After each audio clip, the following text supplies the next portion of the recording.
You know when you put on your favorite pair of jeans for a date you're nervous out of your mind for, only to realize there's a galactic-sized hole ripped right down the middle? Tell me something, do you still wear those pants on the date you're nervous out of your mind for, post-discovering galactic-sized hole? Absolutely not.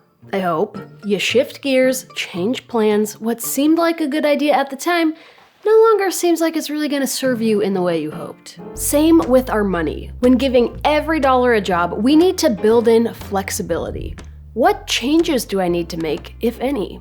When you originally divvied out all your dollars to all their fancy little jobs last week, you were just kinda making your best guess at what they might need to do for you in the future. Just your little payday guess. Now that you're actually living in the future, you have the real-time information you actually need to make the best decision for your dollars. Sometimes these changes are practical. Last month, when you set aside your usual $800 for groceries, you kind of forgot to consider that your 6 teenage nephews are coming to stay for a week of summer break. So, bump it up to $1,200, done. And sometimes we make changes just because we want to, like when your favorite band since middle school finally makes the announcement you've been dreading for 20 years, they're calling it quits. After one last farewell tour of a lifetime. Originally, you had allocated $0 to farewell concerts. Now, it's your #1 priority. Other times, you set aside $50 for fun money, but you spent $58.